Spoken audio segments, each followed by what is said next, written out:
Hey guys, welcome you all to another video, and today we are going to finish the paper number 4, unit number 2, chapter number 4, functions of literature.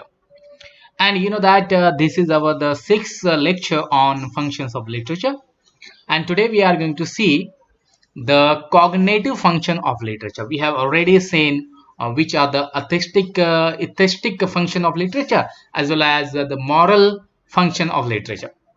So now we are going to start with the cognitive function of literature. So as you can see on your screen that entertainment and giving pleasure and also making awareness about a certain aspect of life, that is the moral teaching. Beside these two main functions or the primary functions, literature have cognitive functions too, and these there are three subsidiary functions, the cognitive functions. One is the propaganda, number second one is the release, and number third is the escape. So what is the propaganda? So propaganda literature must be distinguished from mere propaganda in which there is nothing creative. Okay, so there are two kinds of literature. One is the propaganda literature and other literature that is not a propaganda literature. Okay, and those literature which do not have a propaganda, it means that it is not a creative literature. So again we can say that the writer of mere propaganda is simply concerned to popularize facts, ideas and emotions with which he is familiar. So first you should understand the meaning of propaganda. So what is the meaning of the propaganda?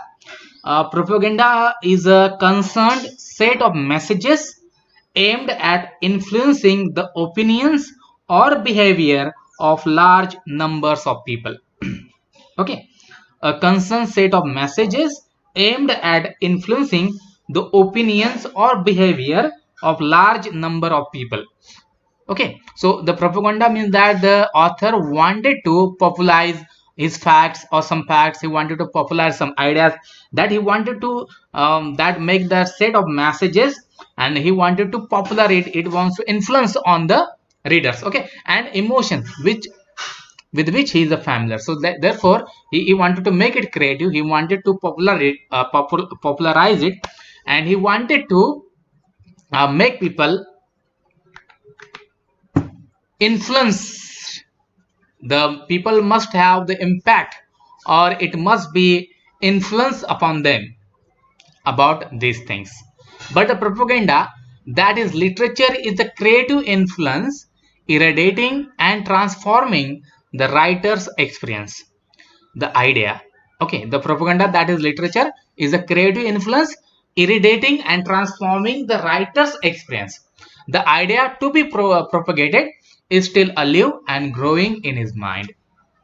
So it is this living and growing idea which the artist communicates to his reader and therefore transforms his whole attitude to life. So what actually the author is doing? So here you can understand that what actually the author is doing. Author is making those ideas which he wanted to be propagated, and that idea is still growing in his mind, and he was living with that growing idea, and therefore he wanted to communicate that growing idea, that is the propagated idea, in his mind, and therefore he transformed his whole attitude towards life in his literary work of art. So he can do so by the direct method of exposition and exhortation as Ruskin did, or the indirect method of fiction like Charles Dickens novels. These are the propaganded writing. If you read the Oliver Twist, or if you go and read some other novels like Great Expectations or other novels, so you can get that how it was that. Okay, so the second cognitive feature function of literature is release literature. So release literature is that in which the dominant motive of the writer is simply assuagement of starved needs, the release of pent-up forces in the personality. Romances, detective stories, thrillers, poems, etc., while are written with such originality of perception and expression that they have a quickening effect on the reader.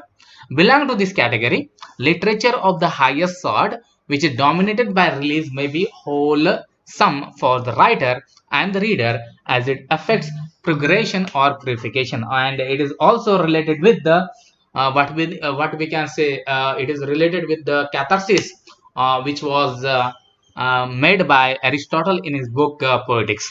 So the catharsis, that is the emotion of fear and that pity, and the catharsis, that is the progression or purification.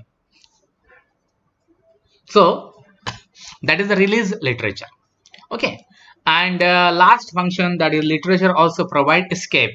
Okay, escape, because that we are living in a such kind of a life which we want to get rid of this life, and therefore we wanted something different life which we are living. So literature also provide escape from the grim realities of life, our realities, because that our realities is that our real life is different and what we want to do in our life, but we didn't get it, and that is sorrow after sorrow. That happiness is few, and the sorrows are large. Okay, सुख दुख के जो धागे है उसमें दुख के धागे ज्यादा है, सुख के धागे कम है. So this grim reality, so what literature provides us? Literature provides us to escape from this reality of life and to go to the such kind of life where there is no sorrow, there is only happiness. Why there is heaven? Heaven की concept क्यों है? Because everybody wanted to go in that life where there is no sorrow, no tension of earning money, no tension of anything, just relaxing there, just eat amruta in the breakfast, amruta in a dinner, amruta in a lunch. Okay, so amrut, बस कोई tension नहीं चाहिए, no कोई disease होगी ना कुछ क्या होगा वहां पे.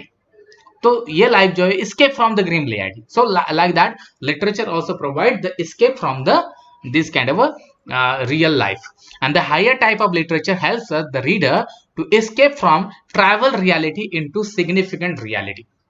So my friends, I'm going to sum up these functions of literature. As to sum up, the primary functions of literature are to delight to the reader and heighten his awareness of the life.